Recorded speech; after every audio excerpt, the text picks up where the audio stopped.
بسم اللہ الرحمن الرحیم۔ السلام علیکم۔ امید ہے آپ سب ٹھیک ہوں گے۔ آپ لوگوں کے کچھ ٹاپکس رہتے ہیں ابھی جو کہ ہم نے ڈسکس کرنے ہیں۔ اس میں ایک ٹاپک جو ہے وہ کانسٹیٹیوشنل ڈیولپمنٹ کے بارے میں ہے، اور اس کے ساتھ ساتھ کانسٹیٹیوشن آف 1956، 62 اور 73 کے سیلینٹ فیچرز کے بارے میں ہے۔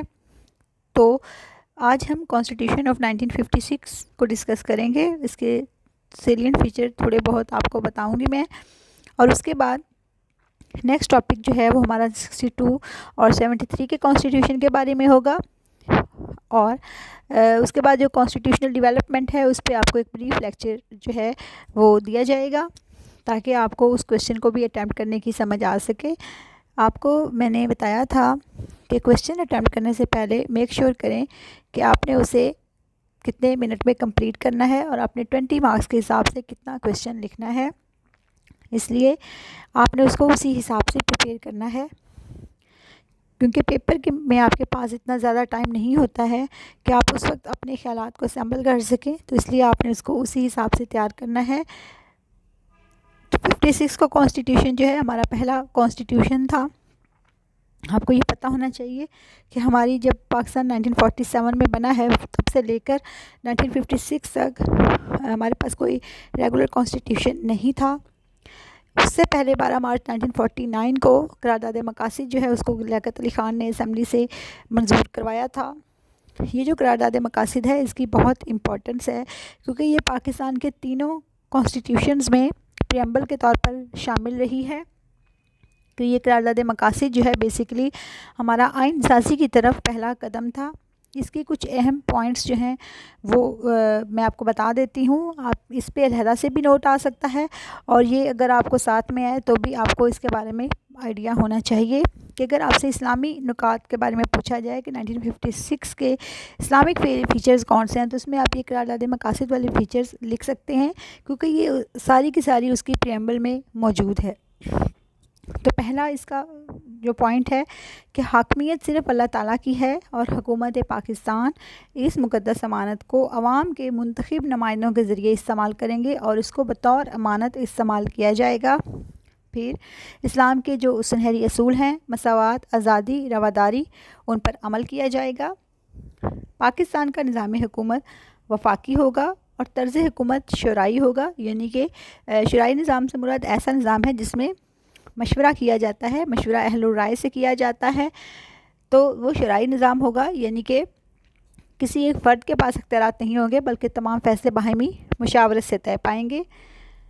اور صوبوں کو خود مختاری حاصل ہوگی، یعنی کہ صوبوں کو صوبائی خود مختاری دینے کا اہتمام بھی کیا گیا۔ عدلیہ آزاد اور غیر جانبدار ہوگی، اور انتظامیہ سے الگ ہوگی۔ پھر اس کے بعد اقلیتوں اور پسماندہ طبقات کے جائز حقوق کا خیال رکھا جائے گا۔ دفاع پاکستان کو یقینی بنایا جائے گا۔ اس بات کا خیال رکھا جائے گا کہ بنیادی حقوق اور اظہار رائے کی آزادی سب کو حاصل ہو۔ جو وفاقی علاقے ہیں ان کی حاکمیت کا تحفظ کیا جائے گا، اور جو بری، بحری اور فضائی حدود کا تحفظ کیا جائے گا۔ اہل پاکستان کی جو فلاح و بہبود ہے اور ترقی اور خوشحالی کے مواقع ان کو فراہم کیے جائیں گے، تاکہ وہ اپنا مقام جو ہے وہ اقوام عالم کی صف میں بنا سکیں، اور اپنا جائز مقام حاصل کر سکیں، اور امن عالم کے لیے کوششیں کر سکیں۔ اس کے علاوہ اسلامی طرز زندگی جو ہے کوشش کی جائے گی کہ ایسا ماحول فراہم کیا جائے کہ تمام لوگ جو ہیں، تمام مسلمانان جو پاکستان جو ہیں، وہ اپنی زندگیاں اسلام کے اصولوں کے مطابق گزار سکیں۔ اور جیسے کہ میں نے آپ کو بھی پہلے بتایا ہے کہ جتنے بھی اسلام کے اصول ہیں، جمہوریت، آزادی، مساوات، رواداری، وہ سب جو ہیں ان کو برقرار رکھنے کی کوشش کی جائے گی، تاکہ ایک اچھا قسم کا جو ماحول ہے یہ میسر آ سکے۔ یہ اس کے 7 to 8 پوائنٹس ہیں آبجیکٹیو ریزولوشن کے، اور یہ جو ہیں یہ آبجیکٹیو ریزولوشن قرارداد مقاصد یہ پہلا قدم تھا، ایک اہم سنگ میل تھا، اور اس کو پاکستان کی تاریخ میں میگنا کارٹا کی حیثیت دی جاتی ہے۔ میگنا کارٹا ایک بنیادی حقوق کی دستاویز ہے جو کہ 1215 میں سائن کی گئی تھی، اور اس وجہ سے انگریز یہ سمجھتے ہیں کہ انہوں نے سب سے پہلے بنیادی انسانی حقوق کو متعارف کروایا تھا۔ تو اس کو پاکستان کے جو کانسٹیٹیوشنل ڈیولپمنٹ ہے، یا جو آئین سازی کی تاریخ ہے، اس میں بنیادی حیثیت دی جاتی ہے۔ یہ پہلا سٹیپ تھا جس نے آگے چل کر آئین سازی کی راہ ہموار کی ہے، اور پاکستان کے تینوں آئین میں اس کو بڑی خاصی اہمیت حاصل ہے، تینوں کانسٹیٹیوشنز میں اس کو شامل کیا گیا ہے، یعنی کہ یہ ایک طرح سے سیف ہو چکی ہے، اور اس کے جتنے بھی اصول اور قوانین ہیں ان پر عمل کرنا کانسٹیٹیوشن کی روح سے بہت زیادہ ضروری سمجھا جاتا ہے۔ اس کے بعد ہم آتے ہیں 1956 کے کانسٹیٹیوشن کی طرف۔ اس کے مین فیچرز جو ہیں کچھ میں آپ سے ابھی ڈسکس کروں گی۔ سب سے پہلے تو یہ ہے کہ یہ جو 1956 کا کانسٹیٹیوشن ہے، چودھری محمد علی اس وقت وزیر اعظم تھے، ان کی نگرانی میں تیار ہوا تھا، اور یہ 23 مارچ 1956 میں اس کو امپلیمنٹ کیا گیا تھا۔ یہ ایک تحریری آئین تھا۔ تحریری آئین سے مراد وہ آئین جو کہ باقاعدہ تحریری شکل میں ریٹن فارم میں موجود ہو، تو 1956 کا آئین جو تھا یہ تحریری آئین تھا۔ اس کے 234 آرٹیکلز تھے اور 13 اس کے پارٹ تھے، اور اس میں 6 شیڈیول تھے۔ اگر آپ کو پیپر میں بھول جائے تو پھر آپ صرف یہی لکھ دیجئے گا کہ اس میں 234 آرٹیکلز تھے اور یہ تحریری آئین تھا۔ اس کے بعد جو نظام حکومت تھا، اس آئین کے تحت پارلیمانی نظام حکومت متعارف کروایا گیا۔ پارلیمانی نظام حکومت کیوں متعارف کروایا گیا؟ بیسیکلی کیونکہ ہم کالونی تھے یونائٹڈ کنگڈم کی، تو وہاں پہ ہم نے وہاں سے بہت سی چیزیں مستعار لیں۔ ایون ہمارا جو پاکستان بننے کے بعد 1935 کا گورنمنٹ آف انڈیا ایکٹ تھا، ہم نے اس کو اپنے ہاں ایز اے آئین چلایا، تو وہ بھی ہم نے وہیں سے مستعار لیا تھا۔ تو پارلیمانی نظام حکومت بھی بیسیکلی انگریزوں کی دین تھی کہ ان کے ہاں پارلیمانی نظام حکومت رائج تھا، تو ہم نے بھی چونکہ ہم اس سیٹ اپ سے فیملیئر تھے، ہم اس سیٹ اپ کو اس سے نو ہو تھی، تو اس وجہ سے ہم نے بھی اپنے ہاں پارلیمانی نظام حکومت کو متعارف کروایا گیا، جس میں کہ صدر کا عہدہ سربراہ مملکت کا تھا، سربراہ ریاست کا تھا، اور جو وزیر اعظم ہے وہ ہیڈ آف دا گورنمنٹ تھا۔ صدر کے پاس برائے نام اختیارات تھے، اصل اختیارات وزیر اعظم کے پاس تھے اور اس کی کابینہ کے پاس تھے۔ وزیر اعظم عوام سے براہ راست منتخب ہوتا ہے، یعنی کہ پہلے وہ جو لوگ تھے وہ مقننہ کے ارکان کو چنتے تھے، اور پھر مقننہ میں جس کے پاس اکثریت ہوتی تھی وہ وزیر اعظم کو چنتا تھا۔ اس آئین کے تحت صدر کی جو مدت تھی وہ 5 سال تھی۔ وزیر اعظم لیڈر آف دی ہاؤس کہلاتا تھا۔ اب یک ایوانی مقننہ تھی اس میں مشرقی، یعنی کہ مقننہ کا ایک ہی ایوان تھا۔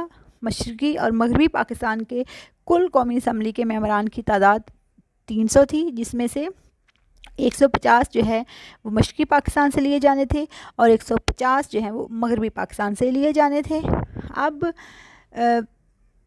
یہ آئین جو تھا ابھی اس پہ عمل درآمد ہوا ہی نہیں تھا کہ 1958 میں اسکندر مرزا جو ہیں اس نے مارشل لاء کا اعلان کر دیا۔ اس کے پیچھے بھی کافی ساری ریزنز تھیں، وہ بھی آگے چل کے ہم کسی لیکچر میں ڈسکس کریں گے کہ آخر وہ کیا ریزنز تھی کہ 1956 کا کانسٹیٹیوشن جو ہے وہ کیوں ایبروگیٹ کیا گیا۔ There are certain reasons. اب جو ہے پیرٹی کا اصول جو ہے اس کو لاگو کیا گیا تھا۔ اس کی وجہ یہ تھی کہ مشرقی پاکستان والے جو ہیں وہ کافی زیادہ ڈسپیرٹی کا شکار تھا، ان کے خیال میں ان کے ساتھ مساویانہ بنیادوں پر برتاؤ نہیں کیا جا رہا، تو اس وجہ سے پیرٹی کے اصول جو ہے اس کو برقرار رکھا گیا، اور اس بات کی ضمانت دی گئی کہ مسلمانوں کو اسلامی تعلیمات کے مطابق زندگی گزارنے کے تمام مواقع مہیا کیے جائیں گے۔ حکومت پاکستان دنیا بھر کے تمام مسلم ممالک سے قریبی اور دوستانہ تعلقات برقرار رکھے گی، قائم کرے گی، کیونکہ یہ پاکستان کی خارجہ پالیسی کا بھی بنیادی اصول ہے کہ تمام ممالک اسپیشلی جو نیبر کنٹریز ہیں اور اس کے ساتھ ساتھ جو مسلم کنٹریز ہیں ان سے اچھے تعلقات برقرار رکھے جائیں۔ اور اس کے بعد ایک اور پوائنٹ کہ سربراہ مملکت لازماً مسلمان ہوگا۔ یہ شک جو ہے یہ پاکستان کے 1956 کے کانسٹیٹیوشن میں بھی ہے، 62 کے کانسٹیٹیوشن میں بھی ہے اور 1973 کے کانسٹیٹیوشن میں بھی ہے، اور 73 کے کانسٹیٹیوشن میں ایک اور شک کا بھی اضافہ کیا گیا ہے کہ اس میں مسلمان کی تعریف بھی بیان کی گئی ہے۔ اس کے بعد اب جب یہ جنرل سکندر مرزا نے جب مارشل لاء لگایا تو انہوں نے ایوب خان کو چیف مارشل لاء ایڈمنسٹریٹر بنایا، جس نے 58 کو ایوب خان نے صدر کے اختیارات حاصل کر لیے، اور جو کانسٹیٹیوشن واز ایبروگیٹڈ، اور جو 1 یونٹ تھا 1955 میں اس کو منسوخ کر دیا گیا۔ اور اصل میں جو 1956 کا آئین تھا ویسٹ منسٹر کے آئین کے مطابق مرتب کیا گیا تھا. بیسکلی میں نے آپ کو پہلے اس کو ڈیفائن کیا ہے کہ 1956 کا جو کانسٹیٹیوشن تھا it was according to the rule of and laws of the United Kingdom کی جیسے انہوں نے اپنے آئین کو مرتب کیا تھا ہم نے ان کی دیکھا دیکھی اپنے آئین کو مرتب کیا تھا, لیکن یہ کامیاب نہیں ہو سکا. یہ 2 سال کے قلیل عرصے میں ابھی اس پر مکمل طور پر کام کرنے کا موقع ہی نہیں ملا تھا کہ اس کو کیا گیا. ایک اور چیز جو ہے کہ اس میں اردو اور بنگالی دونوں کو قومی زبانیں ڈکلیئر کیا گیا تھا. بہرحال یہ آئین ناکام ہو گیا, مارشل لا لگ گیا اور اس کے بعد پھر ایوب خان نے 1962 میں اگلا آئین دیا جو کہ 1956 کے آئین سے تھوڑا سا مختلف تھا. اس کو ہم انشاءاللہ 1962 کے کانسٹیٹیوشن کو اور 1973 کے کانسٹیٹیوشن کو ہم انشاءاللہ نیکسٹ لیکچر میں ڈسکس کریں گے. وہ 1962 کا آئین 56 کے آئین سے مختلف تھا. اس میں پارلیمانی نظام تھا, اس میں صدارتی نظام تھا اور اس کے علاوہ بھی کافی ڈفرینسز تھے. بہرحال یہ تینوں کانسٹیٹیوشن جو ہیں یہ آپ کی کانسٹیٹیوشنل ڈیولپمنٹ کا ایک اہم حصہ ہیں. اس میں سے جو موسٹ امپورٹنٹ ہے وہ 1973 کا کانسٹیٹیوشن ہے یا پھر کانسٹیٹیوشنل ڈیولپمنٹ ہے. کانسٹیٹیوشنل ڈیولپمنٹ کا 20 نمبر کا کویشچن آپ نے 1947 سے شروع کر کے 1973 تک کرنا ہے, تو وہ میں آپ کو نیکسٹ لیکچر میں بتاؤں گی کہ وہ آپ نے ایز اے کویشچن اس کو پورا اس طرح سے اٹیمپٹ کرنا ہے اور اس میں کون کون سی امپورٹنٹ چیزیں آپ نے لکھنی ہے اور کتنی کتنی لکھنی ہے. اس میں کوئی چیز آپ کو سمجھ نہیں آئی ہو تو آپ پوچھ سکتے ہیں. اس کے علاوہ بھی کسی اور چیز کی اگر آپ کو سمجھ نہیں آئی ہے 3rd ایئر تو پلیز آپ اس کو پوچھ سکتے ہیں. پرسنل میرے نمبر پہ میسج کر کے بھی پوچھ سکتے ہیں, گروپ میں بھی پوچھ سکتے ہیں.